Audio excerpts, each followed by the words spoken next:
tentang materi hari ini tentang laju reaksi atau kecepatan reaksi. Materi awalnya judulnya kecepatan reaksi ya Bu ya. Kecepatan reaksi kalau dilihat di surat tugas. Kemudian ketika kemarin diingatkan, oh judulnya memang lebih tepat laju reaksi ya. Baik, izinkan dulu saya mengawali materi ini pendahuluan. Karena kita membahas tentang laju reaksi, kita telisik dulu sedikit tentang reaksi ya. Sebagaimana Ibu Bapak ketahui, reaksi merupakan transformasi, yaitu perubahan ya. Siapa yang berubah? Nah, tentu saja misalkan di sini ada contohnya, kita lihat. Ada A dengan B, kemudian berubah, bereaksi, bertransformasi membentuk C dan D. Nah, reaksi ini ada dua jenis jika dilihat dari perubahan strukturnya. Ada reaksi yang melibatkan perubahan struktur, ada reaksi yang tidak melibatkan perubahan struktur. Reaksi yang melibatkan perubahan struktur diantaranya ada reaksi kimia, reaksi biologi, dan reaksi geologi. Sedangkan reaksi yang tidak melibatkan perubahan struktur atau hanya perubahan fisik, yaitu reaksi fisika. Nah, kita lihat. Tadi kan reaksi yang melibatkan perubahan struktur ada 3 ya, reaksi kimia, reaksi biologi, dan reaksi geologi. Ketiga reaksi ini sama-sama mengalami perubahan struktur. Yang berbeda adalah dari waktunya, waktu reaksi yang tentu saja berhubungan dengan laju reaksinya. Misalkan kita lihat contohnya pada reaksi kimia, misalkan reaksi substitusi gugus fungsi di organik ya. Ini relatif berlangsung sangat cepat, bisa dalam hitungan menit, bisa dalam hitungan jam, apalagi di reaksi-reaksi anorganik misalkan ya pada reaksi garam, itu reaksinya sangat cepat, bisa dalam hitungan detik. Kemudian reaksi biologi contohnya misalkan fermentasi, misalkan ini bisa terjadi hitungan waktunya bisa dalam hari atau pekan. Sedangkan reaksi geologi contohnya adalah misalkan pelapukan batu, ya ini tentu saja waktunya relatif lama, bisa dalam hitungan tahun. Kemudian yang kedua, reaksi yang tidak melibatkan perubahan struktur atau hanya merupakan perubahan fisik, yaitu adalah reaksi fisika. Contohnya adalah perubahan wujud air. Nah, perubahan wujud air ini ternyata bukan reaksi kimia, melainkan reaksi fisika, karena tidak melibatkan perubahan struktur. Struktur molekulnya tetap H2O ya, kita lihat.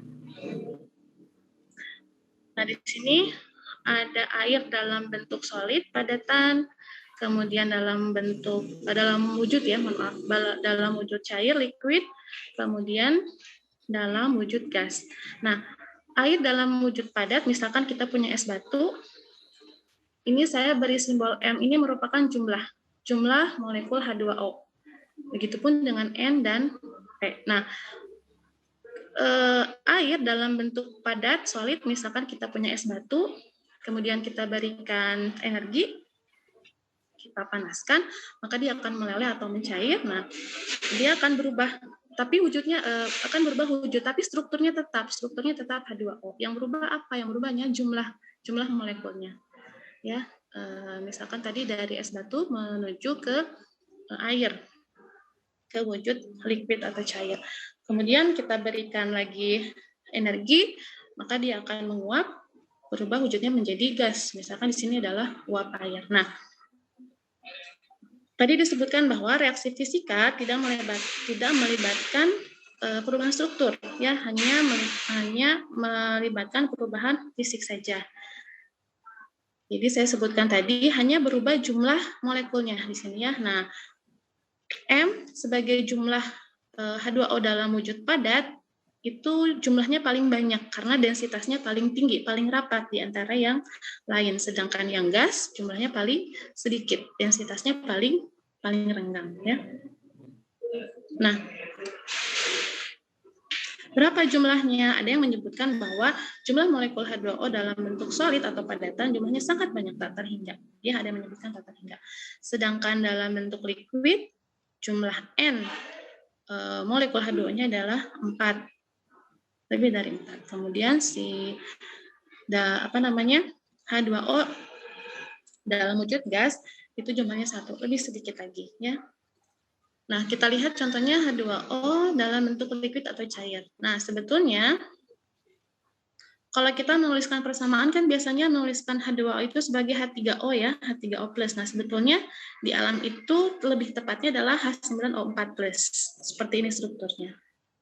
Di struktur awal si molekul airnya tetap H2O ya, meskipun dia berubah wujud dari solid, kemudian ke liquid, kemudian ke gas, yang berubah hanyalah jumlah molekulnya saja. Sedangkan strukturnya tetap ya, struktur H2O yang kita ketahui strukturnya seperti huruf V ya, karena ada VSEPR di situ ya, ada tolakan karena ada PEB, pasangan elektron bebas pada atom oksigen ya. Oke. Kita lanjutkan. Nah, saya mengutip ini dari beberapa sumber ya Bapak Ibu ya. Kita lihat ilmu kimia adalah kajian ilmu yang mempelajari komposisi, struktur, dan sifat materi serta perubahan yang menyertainya. Nah, di sini harus digarisbawahi adalah perubahan. Di sini ada contohnya adalah etanol, C25OH dengan oksigen, bentuk karbon dioksida, dan H2O dan energi. Di sini ada perubahan, transformasi atau reaksi reaktan membentuk produk. Pertanyaannya, kenapa si reaktan ini harus berubah, harus bertransformasi, harus bereaksi membentuk produk? Nah, kalau kita lihat azas reaksinya, misalkan ini ya. Nah, kita bisa lihat tadi ya, pertanyaan tadi bisa dilihat dari grafik reaksi, hubungan antara energi dengan laju reaksi. Kita gambarkan nanti ya, sumbu Y-nya sebagai energi, kemudian sumbu X-nya sebagai laju reaksi. Lalu komponennya, biasanya kita hanya menempatkan 2 komponen, yaitu reaktan dengan produk. Nah, sebetulnya kalau kita berbicara tentang laju reaksi, di mana di situ ada mekanisme reaksi, ada tahapan reaksi, maka ada satu komponen lain yang penting dalam dalam reaksi tersebut selain reaktan dan produk, yaitu intermediate atau kita kenal sebagai senyawa antara. Nah, jawaban tadi kenapa si reaktan ini harus bereaksi, berubah, bertransformasi membentuk produk, kita lihat. Reaksi terjadi jika produk reaksi, berarti produk ya, jika produk reaksi memiliki energi bebas yang lebih rendah dari reaktan. Nah, kita lihat di sini, ini sumbu Y adalah menunjukkan energi, kemudian sumbu X-nya menunjukkan laju reaksi. Nah, si produk tadi sebagai hasil dari reaksi memiliki energi yang lebih rendah dibandingkan dengan reaktan. Energi ini berhubungan dengan kestabilan. Ya, dapat dikatakan bahwa kestabilan reaktan itu sangat rendah. Jadi, jika si reaktan memiliki energi yang tinggi, artinya stabilitasnya rendah. Karena stabilitasnya rendah ini, maka dia harus bereaksi, harus bertransformasi, harus berubah membentuk produk, sehingga memiliki energi yang lebih rendah dan stabilitasnya lebih tinggi. Begitu ya. Jadi tadi pertanyaannya, kenapa si reaktan harus berubah, bereaksi, bertransformasi, membentuk produk? Tujuannya ini, ya, untuk mendapatkan energi produk ya, untuk mendapatkan energi yang lebih rendah, tapi tingkat stabilitasnya atau kestabilannya lebih tinggi, ya. Oke. Oh ya. Nah, tadi saya sebutkan bahwa komponen dalam reaksi biasanya kita menuliskan reaktan dengan produk saja. Nah, padahal dalam mekanisme reaksi adanya intermediate atau adanya senyawa antara itu sangat penting. Kita skip dulu sebentar. Nah, intermediate atau senyawa antara dalam reaksi itu sebetulnya ada 2 jenis. Yang pertama ada kompleks teraktivasi atau disebutnya activated complex, dan yang kedua adalah madya. Nah, apa perbedaan kompleks teraktivasi dengan madya? Kita lihat yang pertama, kompleks teraktivasi dia memiliki energi paling tinggi. Energi paling tinggi di antara komponen yang lain, berarti di antara madya, apalagi dibandingkan dengan reaktan dan produk. Energi paling tinggi artinya dia paling tidak stabil. Jika dia paling tidak stabil, maka waktu hidupnya atau lifetime-nya hanya sebentar, sehingga sulit untuk mendeteksinya. Apalagi bentuknya abstrak tadi yang disampaikan oleh Bu Arif ya, memang secara keseluruhan memang kimia itu kita membayangkan yang abstrak-abstrak ya, karena kita belajar secara mikroskopik begitu ya. Nah, apalagi yang ini juga termasuk intermediate jenis activated complex, bentuknya sangat abstrak, wujudnya tidak ada, tapi energinya terukur. Tadi ya di sini disebutkan energinya paling tinggi. Nah, sedangkan madya, senyawa antara atau intermediate yang kedua yaitu madya, energinya ini A adalah activated complex, M adalah madya, R adalah reaktan, P adalah produk. Jadi kalau kita gambarkan, izinkan saya menulis sebentar. Mana ya? Ini ya, sebentar.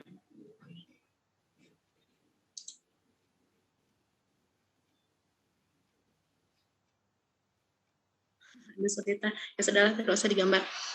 Semoga Ibu Bapak bisa membayangkan ya. Energi activated complex tadi kan paling tinggi. Nah, kemudian yang kedua adalah energi dari madya. Jadi madya ini energinya berada di antara activated complex dengan reaktan. Nah, karena si energinya relatif lebih rendah dibandingkan activated complex atau kompleks reaktivasi, maka lifetime-nya atau waktu hidupnya relatif lebih lama. Ya, lebih lama dibandingkan activated complex. Kemudian bentuknya pun real ada gitu ya, meskipun hanya sebentar saja.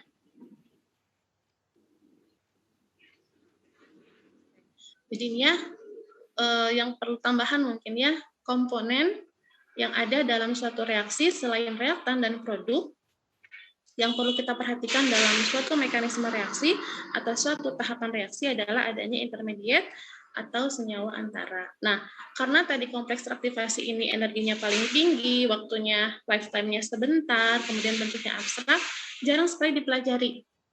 Ya, yang mungkin lebih familiar, yang lebih sering dibahas adalah senyawa antara berupa madya. Gitu ya.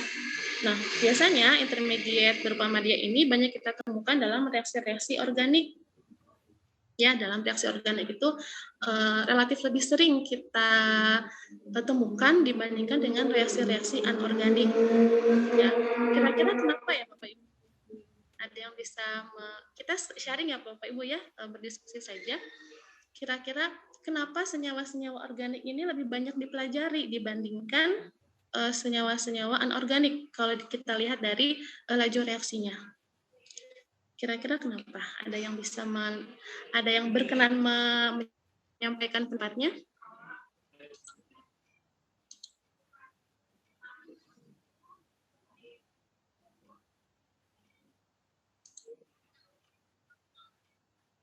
Diam semua ya.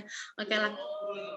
Jadi pada umumnya reaksi-reaksi anorganik itu laju reaksinya relatif sangat cepat ya dibandingkan dengan reaksi-reaksi organik.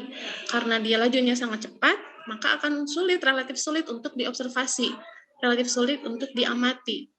Ya, sehingga kita lebih sering menemukan mekanisme reaksi itu hanya pada senyawa-senyawa organik, jarang pada senyawa-senyawa anorganik. Tapi sebetulnya di senyawa anorganik itu ada satu materi yang cukup sering dipelajari di laju reaksinya, itu adalah pada senyawa kompleks atau senyawa koordinasi. Nanti dibahas di bawah, nanti ada sedikit saya selipkan tentang mekanisme senyawa anorganik yaitu senyawa kompleks ya. Baik, kita lanjutkan. Nah, ada dua pendekatan reaksi. Secara umum, ada pendekatan reaksi termodinamis. Pendekatan reaksi secara termodinamis ini hanya melihat keadaan awal dan akhir reaksi saja, yaitu siapa? Yaitu reaktan dengan produknya saja. Ya, bagaimana sifat reaktan, bagaimana sifat produknya saja. Kemudian pendekatan reaksi yang kedua ada pendekatan kinetis, di mana di sini didasarkan atas proses atau tahapan atau mekanisme. Nah, laju reaksi, pembahasan tentang laju reaksi masuk pada pendekatan yang mana? Tentu saja masuk pada pendekatan kinetis, ya, di sini. Yang melihat pada proses, pada tahapan atau mekanisme, tidak hanya kondisi awal dan akhir, tidak hanya kondisi reaktan dan produknya saja. Ya. Nah, tadi disampaikan yang berhubungan dengan laju reaksi adalah kinetika kimia. Kinetika kimia merupakan bidang ilmu yang mempelajari sistem kimia yang tergantung pada waktu. Ya. Contohnya, sistem yang memiliki komposisi kimia yang berubah selama perubahan waktu tertentu. Sebetulnya dari kalimat ini dapat kita tarik benang merah ya dengan laju reaksi, di mana laju reaksi kan menyebutkan bahwa perubahan konsentrasi di sini berarti kan komposisi ya, komposisi kimia baik itu reaktan atau produk terhadap waktu ya.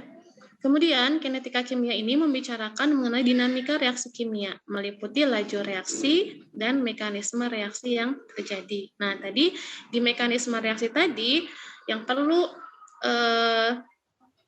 sedikit kita garis bawahi adalah adanya intermediate tadi, senyawa antara, yaitu berupa media. Kemudian, kinetika kimia dapat memberikan informasi mengenai mekanisme reaksi, sedangkan termodinamika atau pendekatan termodinamis banyak digunakan untuk meramalkan, memprediksikan, mendeduksikan dapat atau tidaknya reaksi berlangsung atau membuktikan kebenaran dari langkah reaksi dalam bentuk mekanisme.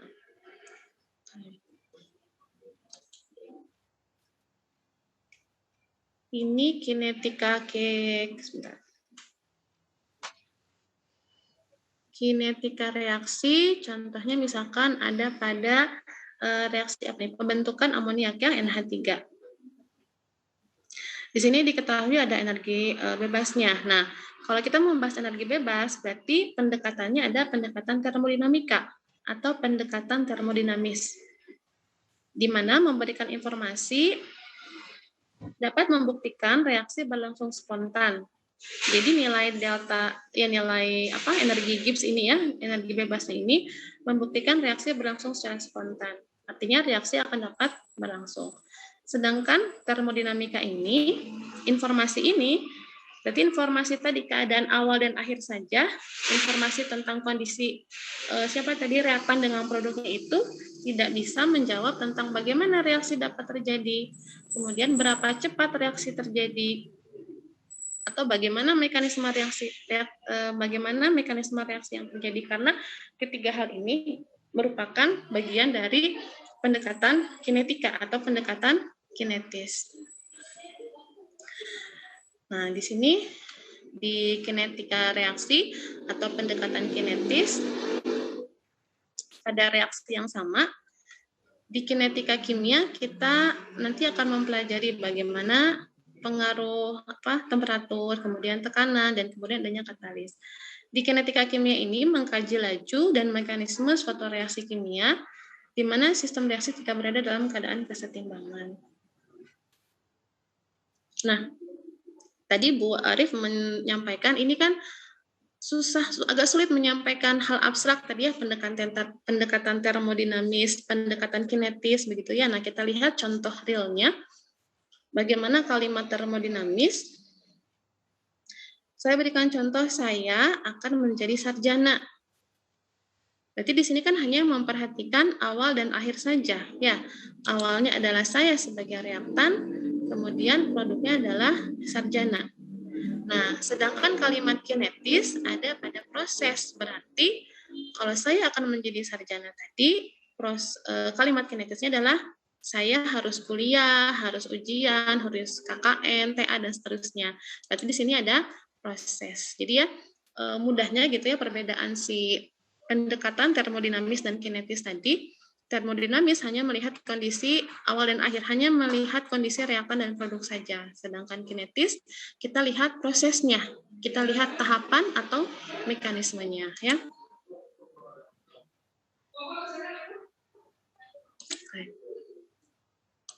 Kemudian Nah, ini ada contoh, misalkan saya punya, karena saya basicnya anorganik, saya berikan contoh anorganik, saya punya silika, SiO2 dengan alumina, Al2O3, ya. Nah, ada dua pertanyaan di sini. Mana yang lebih mudah putus antara atom Si silikon dengan oksigen atau atom aluminium dengan oksigen? Mana yang lebih mudah putus? Mana yang lebih cepat putus? Nah, ternyata dua pertanyaan ini adalah dua pendekatan yang berbeda. Dua pendekatan reaksi yang berbeda. Nah, kita lihat. Tadi kan disebutkan bahwa pendekatan reaksi ada pendekatan termodinamis, ada pendekatan kinetis. Nah,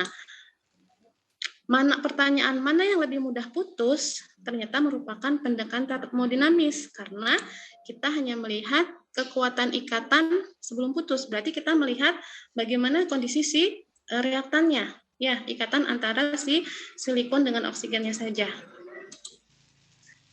Kekuatan ikatan sebelum putus ini berhubungan dengan tadi ya energi ikat. Reaktan tadi silikon dengan oksigen atau aluminium dengan oksigen berarti sifatnya adalah termodinamis. Sedangkan pertanyaan kalimat mudah atau sulit ternyata belum tentu ada korelasi positif atau berhubungan langsung dengan waktu. Bisa saja mudah putus tapi waktunya lama. Atau sebaliknya, mudah putus tapi waktunya sebentar, tidak selalu berhubungan. Ya. Oke, kita bahas yang kedua, kalimat kinetis, yaitu mana yang lebih cepat putus. Pertanyaan mana yang lebih cepat putus merupakan pendekatan atau kalimat kinetis. Karena berhubungan dengan lama atau waktu reaksi. Ya, ini berhubungan dengan jalannya reaksi atau proses, ya. Nah, di mana proses tadi merupakan ciri khas dari sifat kinetis. Sama dengan tadi pendekatan termodinamis, di pendekatan kinetis pun, reaksi yang cepat belum tentu ada korelasi dengan energi ikat. Bisa saja lajunya cepat, tapi sebetulnya dia sulit putus. Atau sebaliknya, bisa saja lajunya cepat, tapi kemudahan putus tadi mudah ya, sekarang sulit. Jadi intinya tidak selalu berkorelasi positif, tidak selalu berhubungan. Ya, kalimat termodinamis dan kalimat kinetis ini masing-masing harus dibuktikan secara eksperimen. Sama dengan penentuan order reaksi ya.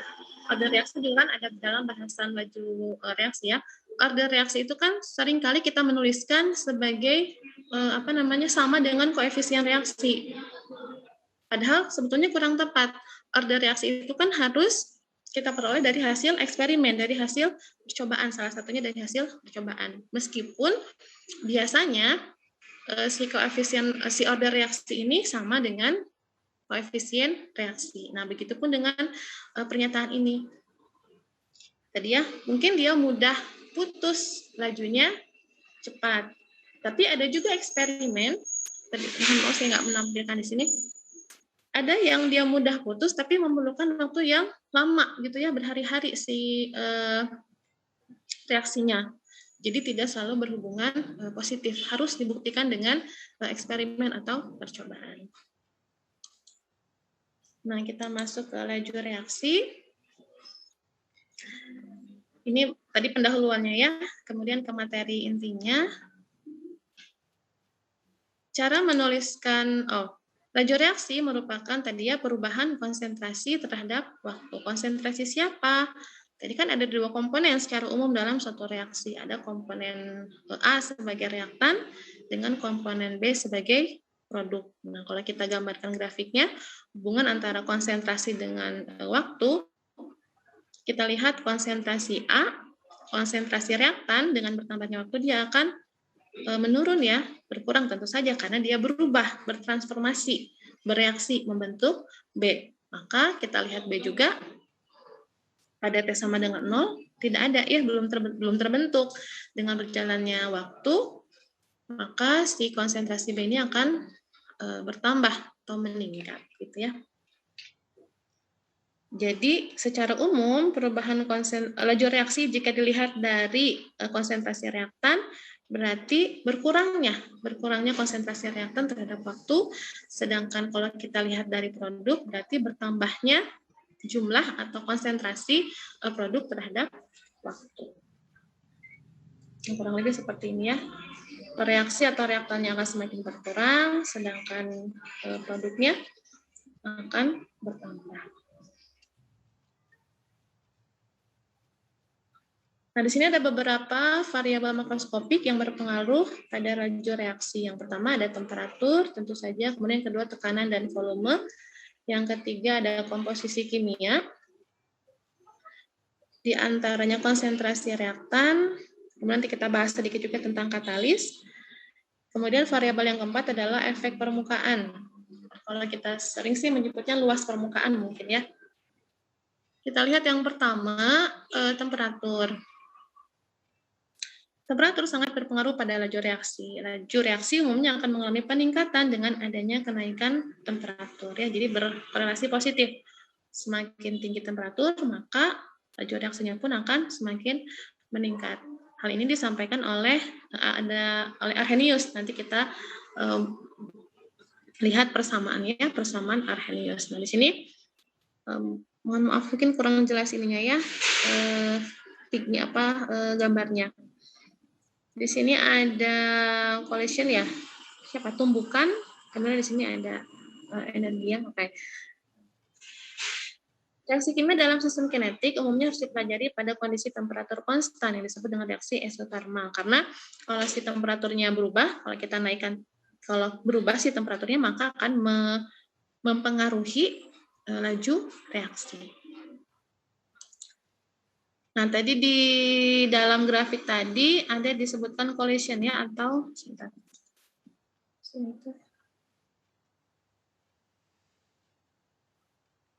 teori tumbukan. Nah, saya sebetulnya mengcapture dari webnya Ruang Guru. Mungkin Ibu Bapak sudah sering menggunakan. Ada orientasi tumbukan. Di mana orientasi yang tidak tepat tidak akan terjadi reaksi kimia. Jadi harus tepat begitu ya si tumbukannya ini. Di mana si tumbukan ini juga dipengaruhi oleh temperatur yang akan tadi berkorelasi positif, berhubungan positif. Kemudian, nah ini persamaan Arrhenius. Mungkin tadi ya di laju reaksi ini salah satu materi yang banyak rumus-rumusnya Bu ya. Salah satunya ada persamaan Arrhenius. Arrhenius mengamati bahwa pada kebanyakan reaksi ternyata mengikuti hubungan ini ya. Di mana K adalah konstanta laju reaksi, kemudian ada EA, energi aktivasi. Oh ya, tadi menyambung tadi pertanyaan kenapa si reaktan harus bereaksi, bertransformasi, berubah membentuk produk, kan tadi agar tujuannya mendapatkan energi yang lebih rendah dan tingkat stabilitas yang lebih tinggi. Nah, perubahan si reaktan membentuk produk ini harus melewati yang kita kenal sebagai EA ya, energi aktivasi tadi ya. Tadi sedikit terlewat, mohon maaf. Kemudian di sini ada T dan sebagainya. Ya, mungkin Bapak Ibu lebih paham lah, bisa lebih familiar menggunakan persamaan Arrhenius ini. Ini menjelaskan bahwa si temperatur ini sangat mempengaruhi laju reaksi. Kemudian yang kedua ada tekanan dan volume.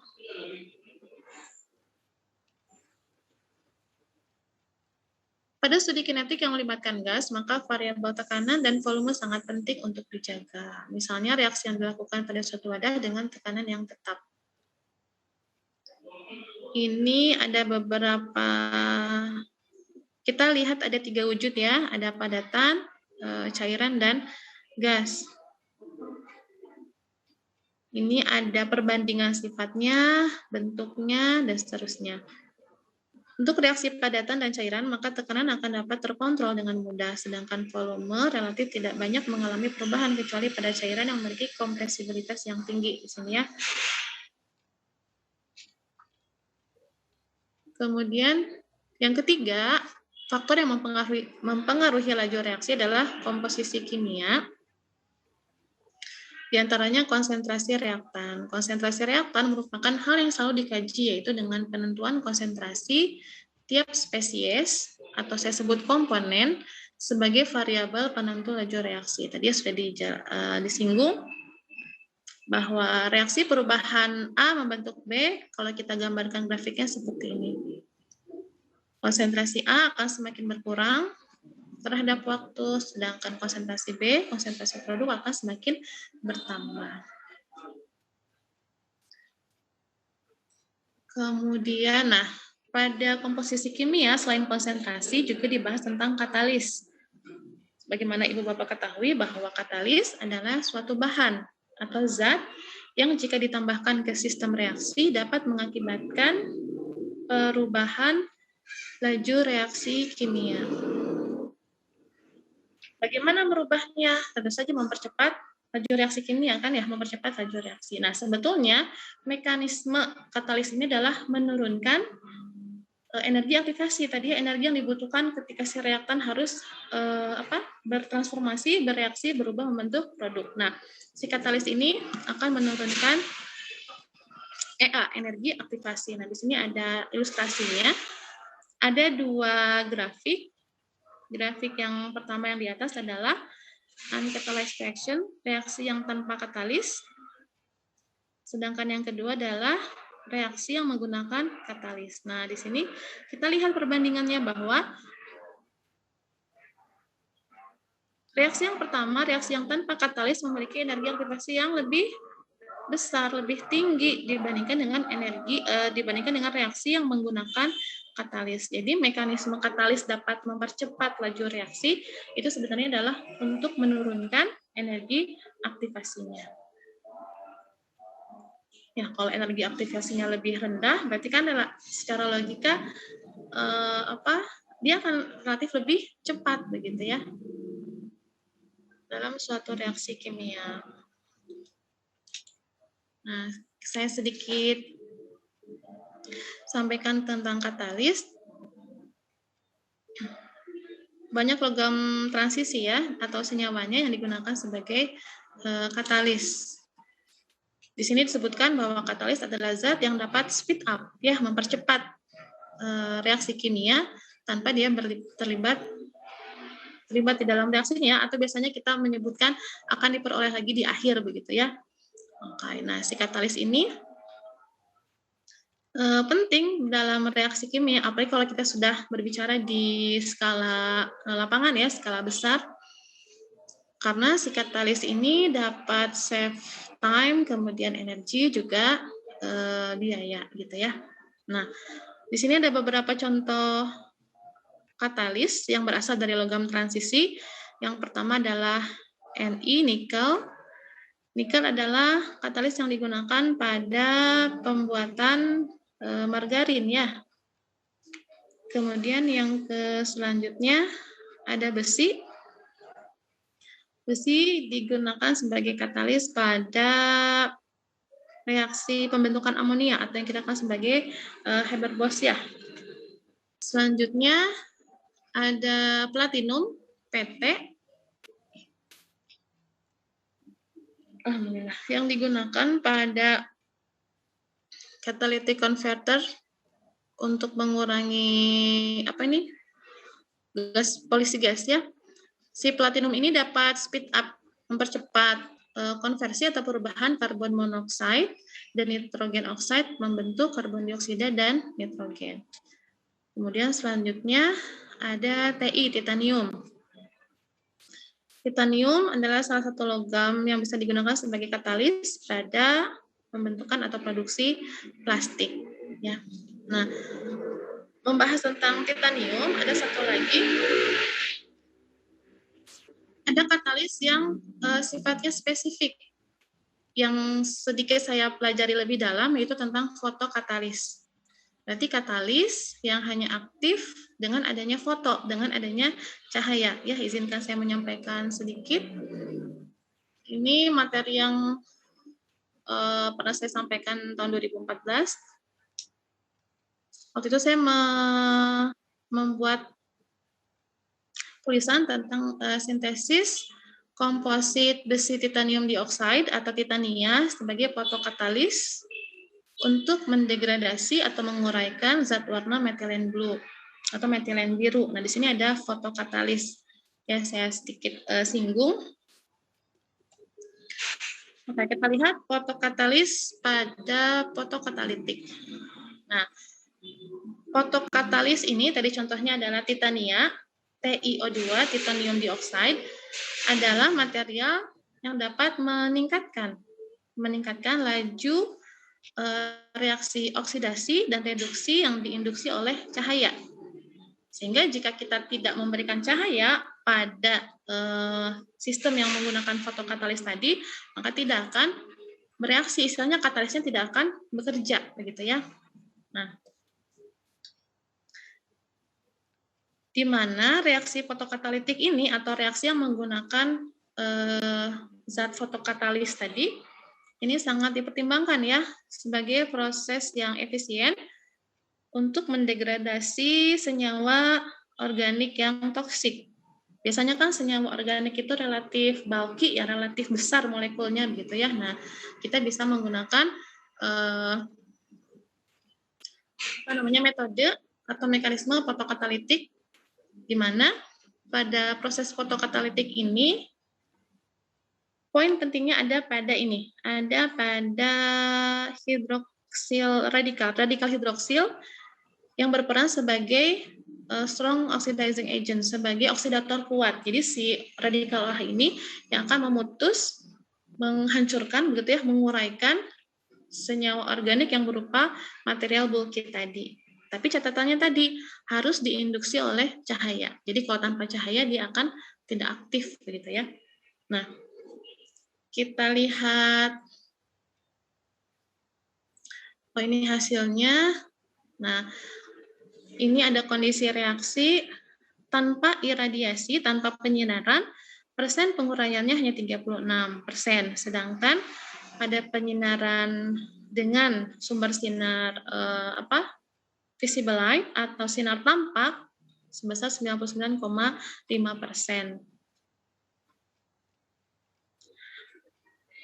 Nah, ini sebetulnya si fotokatalis murni, fotokatalis TiO2, titania atau titanium dioksida, tadi kan catatannya harus diinduksi oleh cahaya. Ya, nah cahaya kan kita tahu ya banyak range-nya, ada banyak jenisnya, ada ultraviolet, ada visible, kemudian IR dan seterusnya. Nah, si TiO2 sendiri dia aktifnya itu pada sinar ultraviolet. Sinar ultraviolet, sinar ungu ungu ya. Nah, kemudian saya sedikit modifikasi, saya tambahkan logam besi di sini ada Fe. Tujuannya untuk menggeser panjang gelombang ya, untuk menggeser panjang gelombang si fotokatalis tadi agar aktif pada range visible light atau sinar tampak. Karena menurut Ulah dan Duta gitu ya. Menurut salah satu artikel penelitian sebelumnya itu komposisi sinar matahari itu yang paling banyak adalah sinar visible atau sinar tampak. Nah, jadi saya memanfaatkan karena kita di musim yang panasnya panjang begitu ya. Saya modifikasi fotokatalis TiO2 tadi sehingga tidak hanya aktif di UV, tapi bisa aktif pada sinar tampak ya, visible light. Sehingga saya tambahkan istilahnya dopan ya, dopan Fe besi. Nah, realnya seperti ini. Ini adalah hasil fotokatalisis. Yang A adalah hasil pada sinar tampak tadi, visible light, sedangkan yang B ini adalah pada dark, kondisi gelap ya, tanpa. Jadi meskipun kita tambahkan fotokatalis, tapi kalau kita setting kondisinya gelap, maka dia tidak akan aktif, dia tidak akan mampu menguraikan atau mendegradasi si senyawa organik. Nah, senyawa organik ini contohnya adalah zat warna metilen biru. Nah, itu sedikit saya masukkan tentang fotokatalis karena kita masih membahas tentang katalis.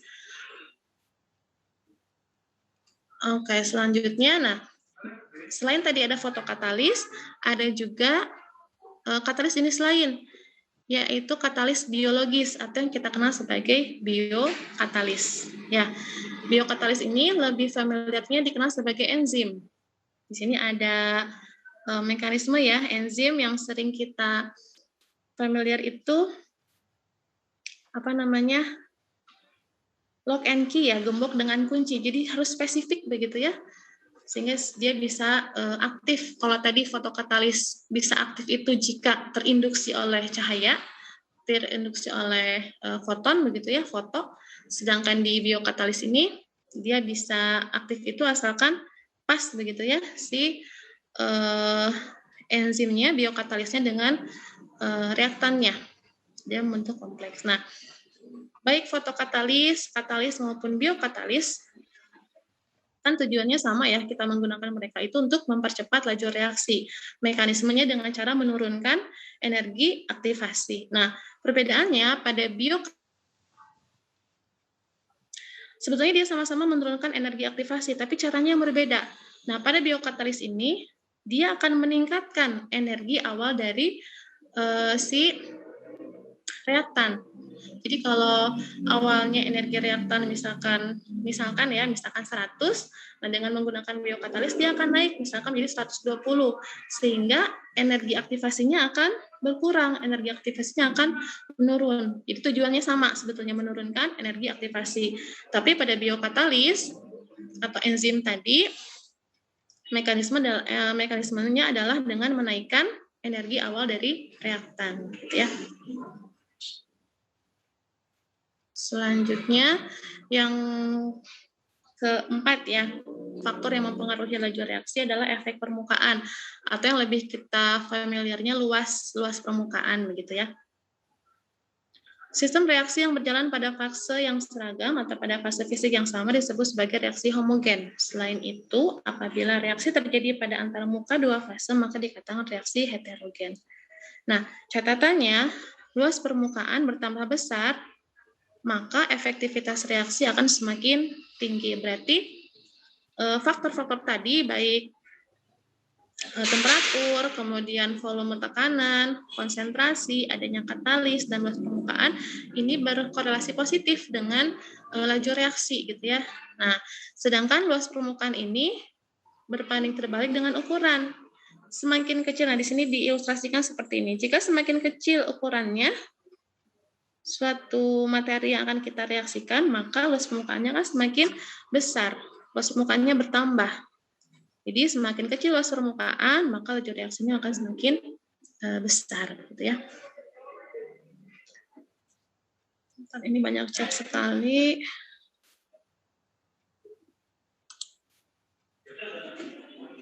Kita lanjutkan dulu. Nah, untuk menuliskan persamaan laju reaksi ada dua cara. Yang pertama kita tuliskan sebagai fungsi waktu, yaitu laju pengurangan reaktan atau laju penambahan produk.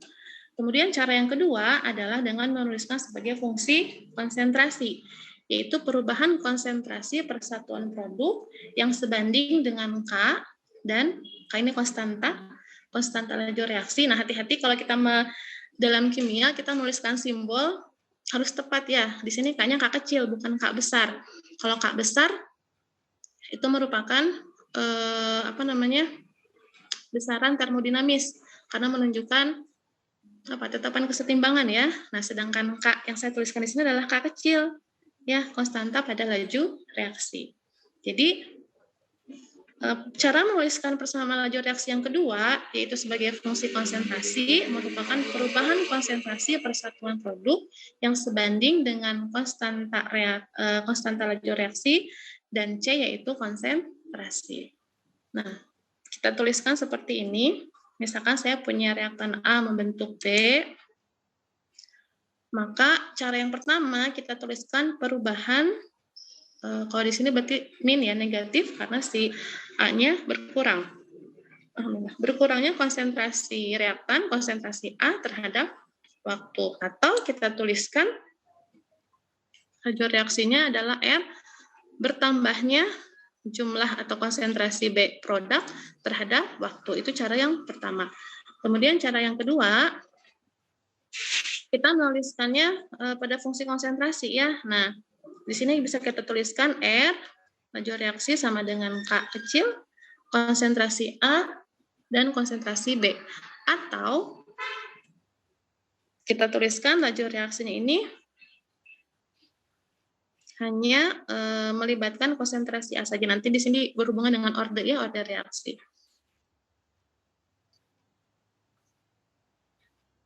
Oke, nah ini laju reaksi, ilustrasinya. Di sini ada 0 second, 0 detik pada T sama dengan 0, kita punya konsentrasi A, konsentrasi reaktan itu sebanyak 1 mol. Sedangkan konsentrasi B tentu saja 0 karena belum terbentuk. Kemudian dengan bertambahnya waktu, pada waktu ke 20 detik, konsentrasi A yang tadinya 1 mol dia akan berkurang sehingga hanya terbentuk 0,54 mol. Sedangkan yang B, konsentrasi produk, konsentrasi B akan mulai bertambah. Di sini ada sebesar 0,46. Kemudian pada waktu ke-40, udah lewat waktunya ya, sebentar. Di sini semakin berkurang lagi ya, konsentrasi A tinggal 0,30 mol, sedangkan konsentrasi B 0,7 mol. Semakin bertambah. Ya, intinya tadi berkurangnya reaktan, bertambahnya produk. Ini kita skip saja contohnya. Kita skip saja yang saya ingin sebutkan. Oke, hukum laju reaksi. Tadi dia menyatakan hubungan antara laju reaksi dan konsentrasi dari reaktan. Pangkat dari konsentrasi menunjukkan order. Ada yang menyebutkan order, ada yang menunjukkan order. Ya, sama saja sebetulnya. Order reaksi atau order reaksi. Order reaksi secara keseluruhan adalah jumlahan dari masing-masing order untuk setiap reaktan. Nah, saya singgung di awal. Order reaksi itu tidak selalu ditunjukkan oleh koefisien reaksi. Harus didapatkan dari hasil eksperimen atau hasil percobaan. Meskipun mungkin seringnya ya kita mendapatkan itu order itu sama dengan koefisien reaksi, tapi tidak selalu ya, harus berdasarkan eksperimen. Oke, kita lihat contohnya. Di sini ada laju atau R, di sini ada konstanta, ada konsentrasi NH4+ dengan NO2-. Nah, tadi kan faktor-faktor yang mempengaruhi laju reaksi kan ada beberapa ya. Tapi kenapa yang masuk dalam persamaan laju reaksi hanya konsentrasi saja? Di mana posisi tekanan, di mana posisi temperatur, di mana posisi volume, katalis, luas permukaan. Nah, itu posisinya ada dalam nilai K. Ya.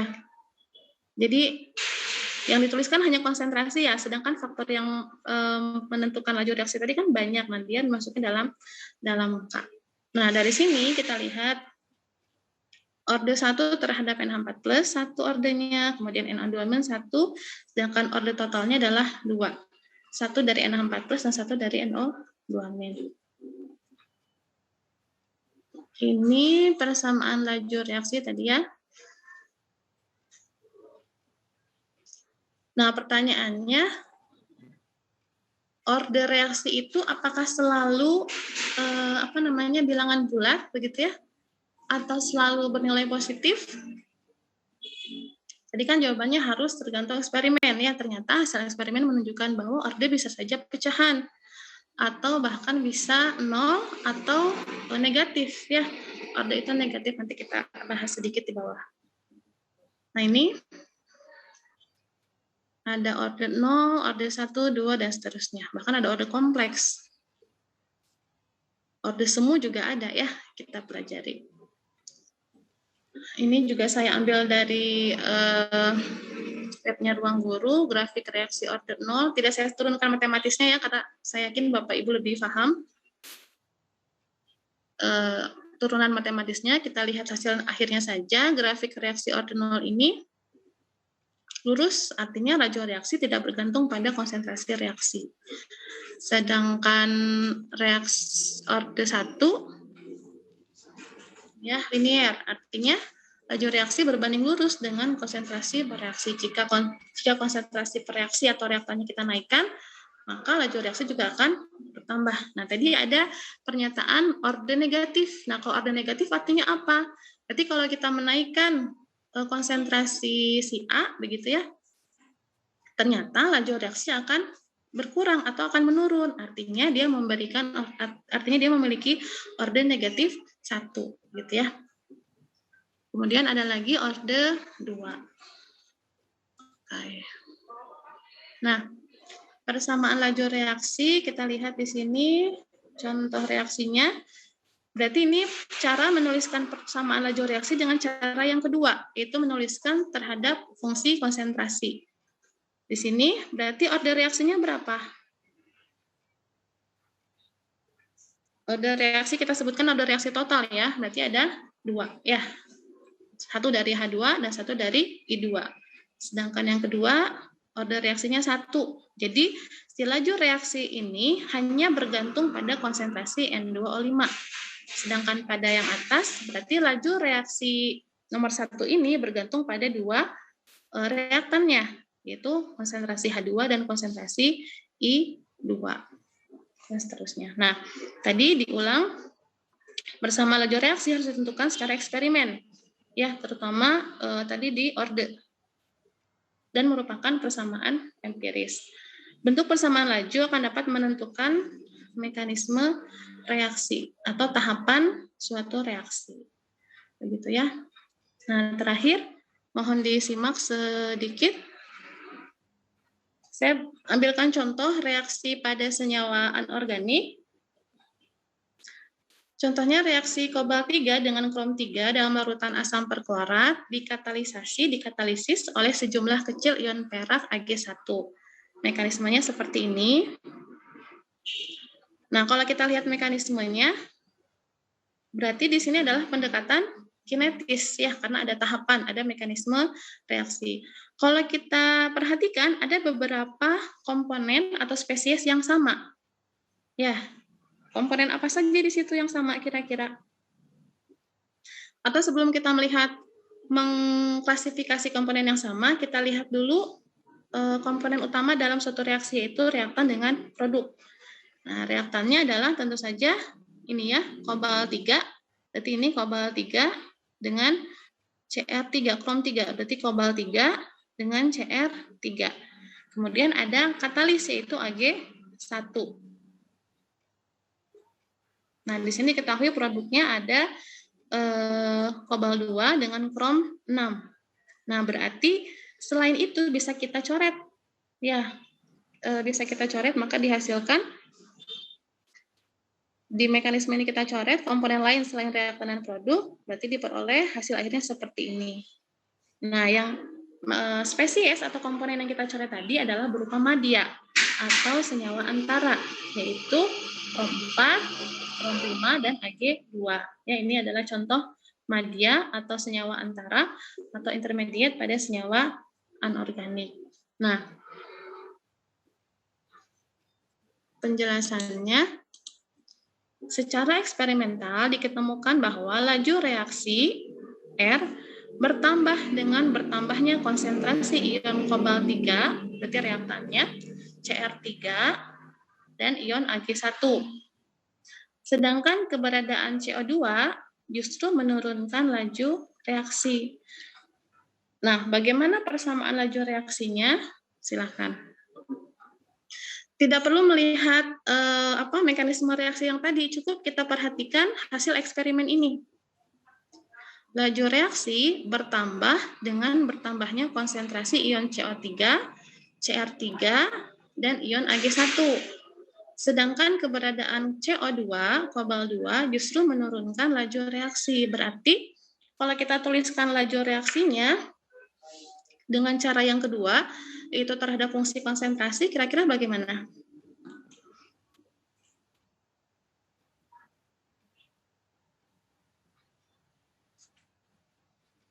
Ada yang berkenan berpendapat, Bapak Ibu?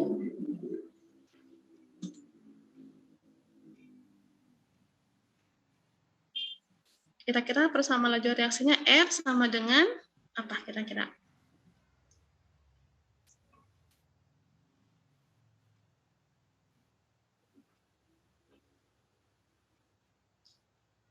Nah, kita tuliskan saja ya.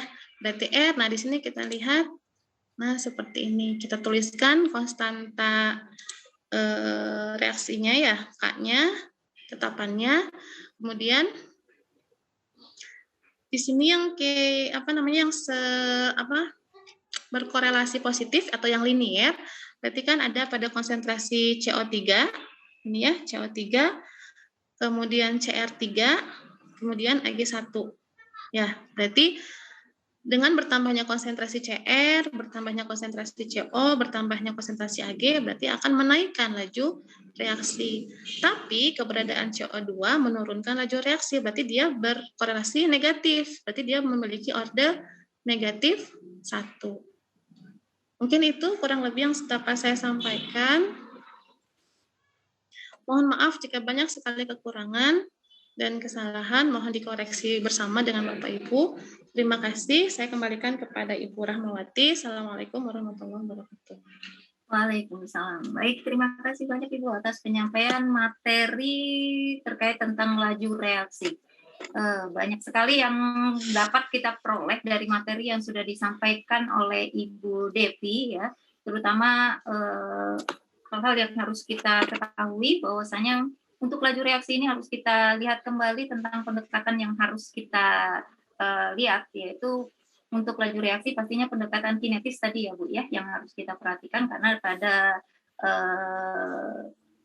materi laju reaksi ini yang kita lihat harus berdasarkan proses atau tahapan atau mekanismenya ya, terutama kita tidak hanya lagi melihat dari senyawa reaktan awal dan akhirnya saja, tapi tetap harus melihat proses yang terjadi atau mekanisme yang terjadi, atau dengan kata lain apa senyawa intermediate-nya yang terbentuk, gitu kali Bu ya, yang sesuai dengan yang disampaikan oleh Ibu tadi. Baik Ibu dan Bapak Ibu peserta, ini kita buka tahap berikutnya, sesi berikutnya yaitu sesi tanya jawab. Di kolom chat sudah ada beberapa pertanyaan Ibu. Apakah langsung akan Ibu jawab satu persatu ataukah dikumpulkan dulu? Saya naik dulu Ibu. Ini ada iya, ada pertanyaan pertama dari Pak Udin Wardoyo ini Bu, dari Mandua Cilacap. Pertanyaan dari Pak Udin. Dalam suatu reaksi 0,12 molar glukosa berkurang menjadi 0,06 molar setelah 10 menit dan menjadi 0,03 molaritas setelah 20 menit. Bagaimana cara menentukan order reaksi dan harga konstanta laju reaksi jika hanya tersedia data tersebut? Demikian Ibu pertanyaan dari Pak Udin ini, Pak Udin Wardoyo. Oke, baik, terima kasih Pak Udin. Izin sedikit menjawab ya, mungkin nanti tidak lengkap. Tapi secara umum kan tadi cara menuliskan laju reaksi itu kan delta atau selisih ya, atau perubahan konsentrasi. Di sini ketahuinya glukosa ya. Glukosa. Oke, di situ kan diketahui ada istilahnya C0 dengan CT ya, saya sebutkan konsentrasi awal dengan konsentrasi pada waktu tertentu. Kemudian T-nya pun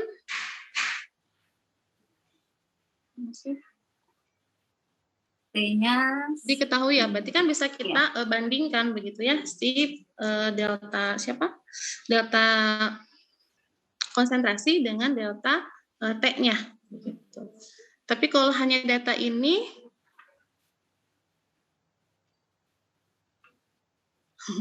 kalau hanya data ini agak sulit juga ya Bu ya. Karena sebetulnya harus kita bandingkan dengan reaktan yang lain ya Bu ya, untuk menentukan konstanta laju reaksinya, si K-nya tadi ya, harus dibandingkan dengan data konsentrasi yang lain. Mungkin kalau untuk order reaksi bisa ya dengan membandingkan delta C, ya delta konsentrasi dengan delta waktu. Tapi untuk konstanta laju reaksi kita memerlukan data perubahan konsentrasi dan waktu dari reaktan yang lain. Mungkin begitu ya Bu ya, sependek yang saya ketahui. Mungkin dari Bapak Ibu sekalian bisa menambahkan. Baik, bagaimana Pak Udin, mungkin ada yang bisa ditanggapi atau Bapak Ibu peserta lainnya. Ini terkait dengan pertanyaan dari Pak Udin dalam soal ini yang hanya diketahui selisih ya Bu ya, selisih dari glukosa pengurangannya setelah sekian menit dan 10 menit dan setelah 20 menit. Dan yang ditanyakan dalam reaksi adalah order reaksi dan harga konstantanya. Bagaimana? Bapak Ibu yang lain, apakah ada yang mau menanggapi atau dari Pak Udin?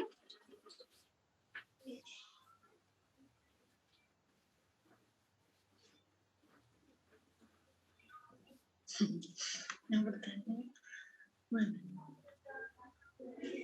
Ya Ibu, mohon maaf ya kalau pendek yang saya ketahui begitu ya Bu ya. Jadi kalau hanya satu data, satu reaktan itu agak sulit menentukan konstanta karena kita perlu pembanding kan. Kalau order reaksi kita tinggal bandingkan saja tadi sih delta konsentrasi dengan delta waktu begitu ya Bu ya. Itu mohon maaf atas keterbatasan saya. Boleh kita skip dengan pertanyaan yang lain? Baik Ibu, kita lanjut dengan pertanyaan berikutnya dari Ibu nih ya, Ibu Winnie Yusnita dari SMA 1 Bojong Soa ya. Yang ditanyakan contoh reaksi kimia untuk intermediate itu seperti apa ya Bu? Oke, tadi di akhir saya berikan contoh ya untuk reaksi anorganik. Tadi reaksi logam ya kebetulan ya, reaksi redoks logam, ada CO, Cr dan sebagainya. Di situ diketahui intermediate-nya, saya coba tampilkan ulang. Sebentar.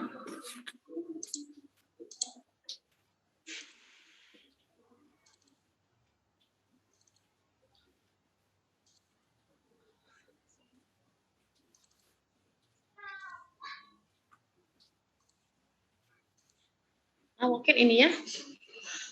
Contoh intermediate atau yang lebih tepatnya madya ya. Karena tadi kan intermediate ada dua, ada kompleks reaktivasi, ada madya. Di mana madya ini bentuknya relatif lebih real dan waktu hidupnya lifetime-nya relatif lebih lama. Nah, dari reaksi ini, mekanisme reaksi ini dapat kita identifikasi bahwa madyanya ada krom 4, krom 5 dan Ag2.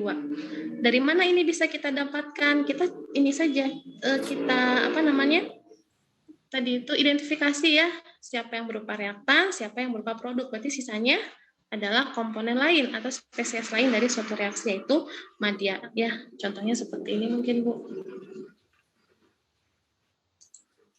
Itu baik untuk gitu ya Bu Yusnita.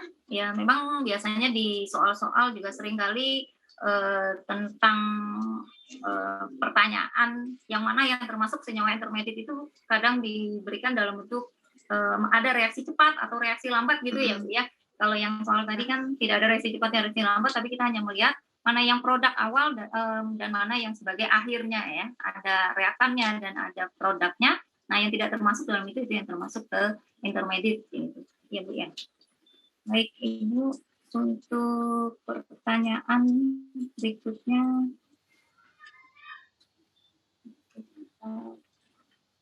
pertanyaan dari Ibu Wiluni Yusnita. Kemudian ada pertanyaan dari Ibu Winnie juga, Ibu. Masih Ibu Winnie Yusnita yang menanyakan. Tadi pada penjelasan Ibu ada menyebutkan perbandingan tadi antara reaksi anorganik dan reaksi organik yang menjadi bahan pertanyaan Ibu tadi. Nah, tadi Ibu nyatakan bahwa reaksi anorganik itu laju reaksinya sangat cepat sehingga susah diamati pada saat percobaan. Nah, Ibu Winnie Yusnita ini meminta contoh Bu dalam kehidupan sehari-hari apakah ada gitu untuk senyawa reaksi anorganik yang laju reaksinya sangat cepat tapi susah diamati. Mungkin contohnya yang diminta oleh Ibu Winnie Yusnita. Silakan Ibu. Izin mencoba menjawab ya, reaksi anorganik tadi saya sebutkan memang relatif cepat ya dibandingkan dengan reaksi organik. Misalkan contohnya pada reaksi asam basa, reaksi ya pembentukan garam lah ya. Itu kan di situ akan relatif lebih sulit memperhatikan perubahan. Kan salah satu ciri reaksi itu kan adanya perubahan, bisa perubahan warna, bisa perubahan temperatur, perubahan apalagi yang mudah teramati gitu. Nah, pada reaksi asam basa tadi kan sulit gitu kita mengamati karena memang laju reaksinya sangat cepat. Nah, ada juga sebetulnya reaksi anorganik yang relatif lebih lama ya, yang bisa kita amati, yang kita bisa berikan contoh kepada peserta didik kita itu misalkan contoh pada reaksi senyawa kompleks. Senyawa kompleks atau senyawa koordinasi ini kan relatif senyawa berwarna ya, sehingga relatif mudah bisa diobservasi lah, bisa diamati gitu ya. Misalkan pada pembentukan kompleks tembaga sulfat gitu ya, kita bedakan yang cis, posisi cis dengan posisi trans itu kan akan berbeda gitu ya, dilihat dari makroskopis gitu ya, dilihat dari perubahan warnanya saja gitu. Mungkin begitu ya Bu ya. Jadi kalau misalnya sangat cepat ya memang sulit gitu untuk diamati gitu ya, saya juga sulit memberikan contohnya. Jadi saya berikan alternatif kita yang reaksi anorganik tapi relatif bisa teramati, contohnya pada senyawa kompleks. Mungkin itu Bu Rahma, mohon maaf. Baik Ibu, terima kasih. Bapak Ibu, terutama Ibu Willy tadi yang sudah terjawab pertanyaannya. Mungkin apabila ada yang mau ditanggapi, dipersilakan. Dan Bapak Ibu yang lain, jika ada yang ingin langsung bertanya kepada narasumber kita hari ini, yaitu Bu Devi, silakan untuk bisa raise hand, mungkin sambil saya scroll ke bawah ini mencari pertanyaan berikutnya. Silakan Bapak Ibu, mungkin ada yang mau bertanya langsung kepada Ibu Devi. Tadi di saat penyampaian materi sepertinya ada yang raise hand gitu. Iya, tadi mohon maaf saya langsung nerobos saja dulu menyelesaikan materinya dulu, mohon maaf. Siapa tahu ada yang mau bertanya langsung ke Bu Devi. Atau mungkin menambahkan dari Bapak Ibu, silakan dengan senang hati sekali ya. Baik Ibu, ada pertanyaan selanjutnya ini dari Tasnita. Nah, tadi yang Ibu sampaikan mungkin hampir di akhir slide itu ada tentang beberapa contoh-contoh order reaksi. Nah, ini yang ditanyakan oleh Ibu Tasrita bahwa contoh reaksi yang order reaksinya negatif itu yang bagaimana itu Ibu? Untuk contoh reaksi yang order reaksinya negatif. Iya, tadi disampaikan ya di slide di akhir, masih reaksi yang sama. Sebetulnya tidak begitu penting ya melihat reaksinya, tapi kita melihat data eksperimennya yang penting. Tadi kan disebutkan bahwa si kobalt 2 itu dengan keberadaan kobalt 2 menurunkan laju reaksi. Nah, itu kalimat yang harus digarisbawahinya, berarti si kobalt 2 tadi memiliki order negatif karena hubungannya ya berbanding terbalik dengan laju reaksi. Jadi kalau si konsentrasi CO2 tadi bertambah, malah menurunkan laju reaksi. Mungkin begitu ya Bu ya. Kalau dihubungkan dengan bentuk kurvanya bagaimana Ibu? Karena kan selama ini kalau kita ngajarkan ke siswa kan rata-rata yang order 0 begini bentuk grafiknya, kemudian order 1, order 2. Nah yang bentuk order negatif ini terus terang kalau saya aja belum pernah menyampaikan ini ke siswa ini Bu. Nah ini ada pertanyaan dari Pak Iwan Rosadi, sepertinya masih bersambungan dengan yang tadi. Pak Iwan ini menanyakan tentang bagaimana bentuk kurva laju reaksi untuk yang berorder negatif tadi Bu. Oke. Sependek yang saya ya sebetulnya jujur secara pribadi juga saya tidak begitu mendalami ya bagaimana tadi kan kalau kita lihat contoh order 0, order 1 dan seterusnya yang order negatif atau bahkan yang pecahan tadi itu jarang kita melihat bagaimana kurvanya. Mungkin karena keterbatasan saya, mohon maaf Ibu, saya belum bisa menjawab, belum bisa menunjukkan ya bagaimana gambar dari si kurva tadi. Nah, catatannya si kurva negatif ini kan biasanya hanya dari komponen ya, sedangkan yang kita lihat itu biasanya dalam order total, order secara keseluruhan gitu ya. Mungkin itu Bu Rahma, mohon maaf. Baik. Oke, kita lihat kembali sambil menunggu jika ada yang mau respon. Oke.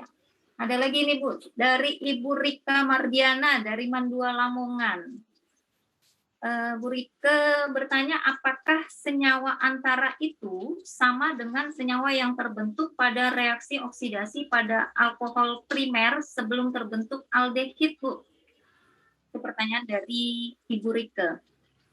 Iya, izin sedikit menjawab ya. Tadi sesuai definisi senyawa antara atau intermediate ini adalah komponen lain di antara reaktan dengan produk gitu ya. Berarti kalau memang sebelum terbentuk produk aldehid tadi ya, yang disebutkan di soal tadi, ya tentu saja kita bisa identifikasikan sebagai intermediate atau senyawa antara. Ya, mungkin itu Bu. Berarti memang ada senyawa yang terbentuk dulu sebelum terbentuknya aldehid gitu ya. Ya, betul. Dan memang ini contohnya kan di senyawa organik ya. Dan saya sampaikan tadi memang media atau intermediate ini memang banyak ditemukan di senyawa-senyawa organik gitu ya. Baik Bapak Ibu, ini sepertinya saya lihat yang di kolom chat sudah tidak ada pertanyaan. Mungkin ada yang ingin bertanya secara langsung ke Bu Devi, waktu menunjukkan pukul, kalau di ini pukul 14.49. Mungkin nanti akan kita adakan post test lagi. Sebelum ada post test, mungkin ada pertanyaan lagi sebelum kita melaksanakan post test, Bapak Ibu.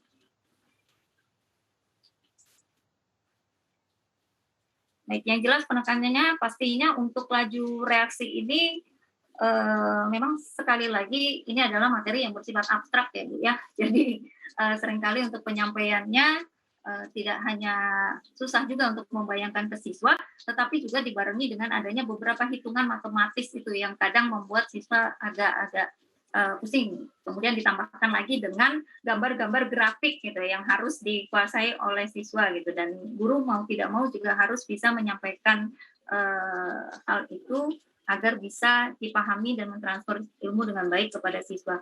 Baik, ada yang raise hand ini Ibu, ada Bu Winnie Yusnita. Bu Winnie Yusnita dari tadi ini raise hand udah sampai pegel kayaknya tangannya. Silakan Bu Winnie.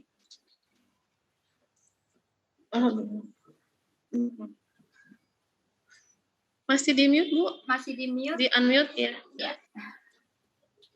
Silakan Bu Winnie. Terima kasih, senang sekali akhirnya saya bisa bertanya. Mohon maaf karena keterbatasan saya yang tidak tahu, jadi akhirnya saya banyak bertanya. Saya sangat kagum dengan Ibu yang satu ini, hebat kimia organik, anorganik, kimia fisik dicantum dengan laju reaksi.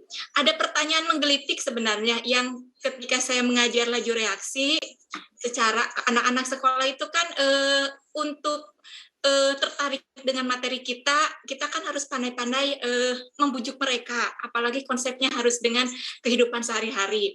Ketika saya menerapkan tentang laju reaksi, terus tentang faktor-faktor yang mempengaruhi laju reaksi, di situ ada katalis. Di situ anak-anak sangat antusias. Ada hal menggelitik yang anak-anak tanyakan, secara Ibu tadi menjelaskan bahwa katalis adalah suatu bahan tertentu yang ditambahkan ke sistem reaksi sehingga mengakibatkan perubahan laju reaksi. Nah, kalau secara bahasa kita yang lebih gampang ke siswa itu menyampaikannya, zat yang ditambahkan bisa mempercepat reaksi tapi tidak ikut bereaksi, itu katalis. Nah, ada pertanyaan dari anak itu menyebutkan, Bu, kalau misalkan nih ketika penambahannya zat pengawet pada makanan kaleng, di situ kan ada natrium benzoat ya Ibu ya? Halo? Iya ya Bu, silakan.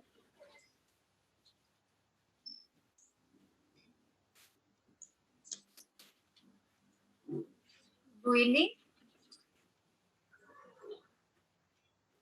Ibu ini hilang ini Bu ini.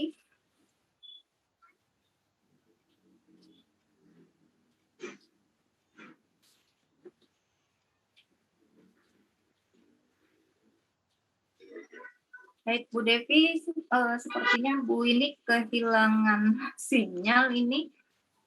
Saya lihat sepertinya tidak ada. Padahal Bu ini ingin sekali bertanya terkait tentang katalis ya Bu. Ya mungkin saya menyambung. Ini Bu ini udah datang kembali. Bu ini silakan dilanjutkan pertanyaannya Bu ini.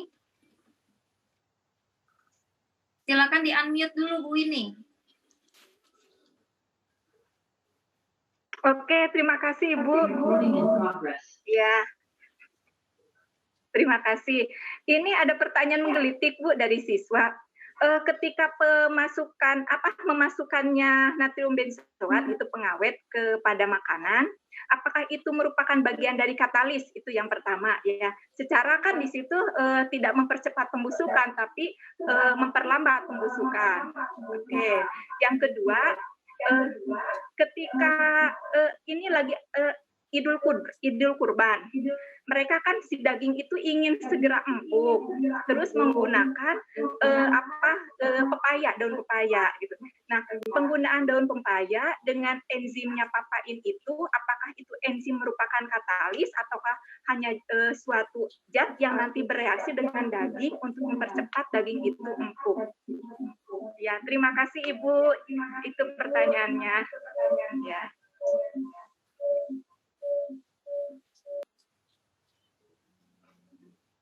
Baik, Bu Devi, mungkin bisa langsung ditanggapi pertanyaan dari Bu Winnie Yusnita terkait dengan katalis tentang si daging kurban ini, Bu. Baik, terima kasih Bu Rahmawati dan Ibu Winnie. Tadi tentang zat pengawet ya.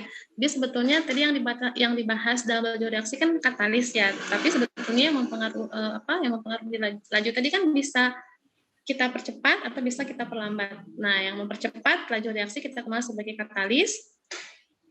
Sedangkan tadi mungkin kalau pengawet, saya anggapnya sebagai penghambat atau kita kenal sebagai inhibitor mungkin ya Bu ya. Tetap mempengaruhi laju reaksi, tapi yang satu tadi kalau katalis mempercepat laju reaksi, sedangkan kalau yang natrium benzoat sebagai pengawet tadi kan berarti menahan agar reaksi tidak berjalan ya, berarti bukan katalis melainkan penghambat sebagai inhibitor, mungkin itu ya Bu ya. Kemudian kalau yang memasak menggunakan daun pepaya ya betul yang Bu sampaikan di dalamnya ada enzim ya. Tadi disinggung sedikit juga enzim merupakan biokatalis atau biokatalisator, salah satu jenis katalis yang tujuannya mempercepat laju reaksi sehingga kan si waktu kita masak itu kan relatif lebih cepat ya Ibu ya. Atau juga bisa dengan temperatur yang relatif lebih rendah. Kan mekanisme katalis ini tujuan akhirnya kan mempercepat laju reaksi, tapi si mekanismenya adalah menurunkan energi aktivasi. Atau juga bisa ditambahkan dengan pada kondisi temperatur yang relatif lebih rendah. Ini juga pernah saya teliti begitu ya. Misalkan pada sintesis komposit A begitu ya, pada temperatur, jika kita menginginkan temperatur yang lebih rendah, kita bisa menggunakan katalis. Nah, ini sedang dikerjakan nih, misalkan saya sedang mengerjakan pirolisis, misalkan ya, pirolisis dari plastik PP. Dengan menggunakan zeolit, kita bisa mengatur dengan suhu yang relatif lebih rendah. Jadi, betul yang disampaikan tadi Bu Winnie. Itu malah contoh realnya begitu ya Bu ya, dalam kehidupan sehari-hari begitu ya. Terima kasih Bu Winnie. Baik Ibu Devi, Bu Winnie udah ini atau ada lagi yang mau disampaikan Bu Winnie? Sepertinya udah ya Bu Winnie ya. Baik Ibu, kita sudah lihat ini sudah pukul, kalau di tempat saya udah 15.57 ini, hampir pukul 4 sore, kalau waktu Indonesia Barat mungkin hampir pukul 3 sore. Mungkin kita lanjut langsung ke post-test ya Ibu ya, agar untuk menghemat waktu, karena waktu sebenarnya hanya sampai pukul 15. Tapi karena tadi kita masuknya juga karena ada gangguan teknis agak telat, jadi kita juga agak telat, ini agak mundur penutupannya. Baik Bapak Ibu, kita langsung ke post-test saja ya, sebelum nanti kita tarik kesimpulan setelah post-test nanti. Ini saya sampaikan di link chat kembali untuk post-test berikutnya. Sebentar Bapak Ibu.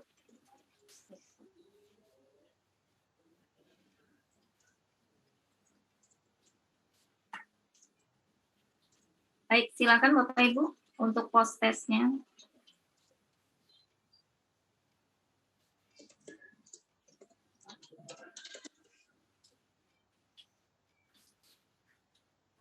Waktu sama seperti tadi, hanya 10 menit ya Bapak Ibu. Jadi lewat dari 10 menit nanti akan langsung tertutup untuk submit.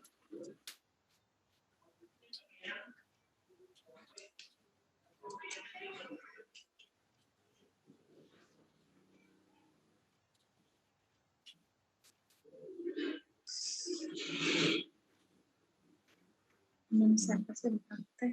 Nanti dulu ya.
Baik Bapak Ibu, waktu post test mungkin sudah selesai ya, 10 menit. Sebelum kita menutup kegiatan ini, mungkin ada kita minta dulu untuk narasumber kita kali ini, yaitu Bu Devi, untuk menyampaikan closing statement dulu. Ibu, silakan untuk Bu Devi. Baik, terima kasih Bu Rahma. Sekali lagi saya ucapkan terima kasih banyak kepada Bapak Ibu sekalian dan mohon maaf atas segala keterbatasan saya. Tadi saya ingat yang disampaikan Bu Arif atau Bu Rahma ya, tentang ada keterkaitan dengan Al-Quran begitu ya. Nah, sebetulnya memang di kami juga ada AIK ya, Islam dan Muhammadiyah, harus ada integrasi antara ilmu dengan Al-Quran. Nah, closing statement-nya mungkin saya sedikit menyampaikan dalam surat Al-Imran surat ketiga ayat 104, yang artinya, dan hendaklah ada di antara kamu segolongan umat yang menyeru kepada kebajikan, menyuruh kepada yang ma'ruf, dan mencegah dari yang mungkar. Merekalah orang-orang yang beruntung. Nah, di sini bisa kita ambil bahwa ini adalah perintah untuk berdakwah, untuk merubah yang tadinya tidak baik menjadi baik, yang tadinya baik menjadi lebih baik lagi. Meskipun perubahan tadi adalah hak prerogatif Allah. Jadi sebetulnya kalau saya suka kimia itu dakwah. Kata reaksi kimia kan perubahan, gitu ya. Allah menyuruh kita dalam Al-Imran tadi kita berdakwah, merubah orang lain tadi dari yang tidak baik menjadi baik, dari yang baik menjadi lebih baik. Meskipun tadi ya perubahan tadi, hijrahnya manusia itu adalah hak prerogatif Allah. Mungkin itu sedikit yang integrasinya mungkin ya kalau dipaksakan gitu ya Bu, karena saya belum sempat mencari ayat-ayat yang lain. Mohon maaf Ibu Rahmawati dan terima kasih Bapak Ibu sekalian. Baik, luar biasa Bu Devi. Saya rasa apa yang telah disampaikan oleh Bu Devi sudah memberi pencerahan juga untuk kita semua, bahwasanya dalam hal ini untuk laju reaksi kita tidak hanya mengukur tentang kecepatan dari suatu reaksi yang terjadi saja, yang kadang hanya kita terpaku pada apakah ada reakan dan hanya produknya saja yang ditampilkan pada laju reaksi. Tapi kita juga di sini perlu adanya mengingat kembali bahwa ada senyawa intermediate yang terbentuk di antara pada saat pembentukan dari produk yang kita harapkan. Nah, tadi juga disampaikan oleh Bu Devi bahwasanya mengapa sih sebenarnya reaktan itu perlu bereaksi dan bertransformasi gitu ya untuk menjadi produk, bahwasanya itu adalah tidak lain untuk mendapatkan energi yang lebih rendah untuk mencapai tingkat kestabilan yang lebih tinggi, begitu ya Bu Devi ya. Dan terakhir mungkin mengingat kembali bahwa faktor-faktor yang mempengaruhi laju reaksi yang selalu kita sampaikan juga ke siswa, bahwasanya ada 4 hal, yaitu pastinya adalah temperatur, tekanan dan volume, komposisi kimia, dalam hal ini ada mencakup konsentrasi reaktan, konsentrasi senyawa inert, dan juga katalis yang digunakan. Dan yang terakhir, faktor terakhir adalah efek permukaan. Mungkin itu yang dapat kami simpulkan terkait dengan penyampaian materi yang disampaikan oleh Ibu Devi. Semoga materi yang kita peroleh hari ini bisa bermanfaat dan bisa kita transfer dengan baik nantinya kepada peserta didik kita, sehingga bisa memajukan pendidikan pada umumnya dan juga memajukan ilmu kimia pada khususnya. Baik, secara pribadi saya selaku moderator mohon maaf jika ada kesalahan dan kekurangan selama memandu acara ini, dan saya ucapkan Assalamualaikum warahmatullahi wabarakatuh. Acara selanjutnya saya serahkan kembali ke Bu Arif Fadila selaku host. Silakan Bu Arif. Ya, baik, terima kasih Bu Rahmawati yang telah memandu jalannya webinar kita dari siang hingga sore ini. Luar biasa telah mengantarkan kita semua untuk memperoleh pencerahan dari narasumber kita yang sangat istimewa, yaitu Ibu Devi Indah Anwar. Terima kasih sekali Ibu atas pencerahannya.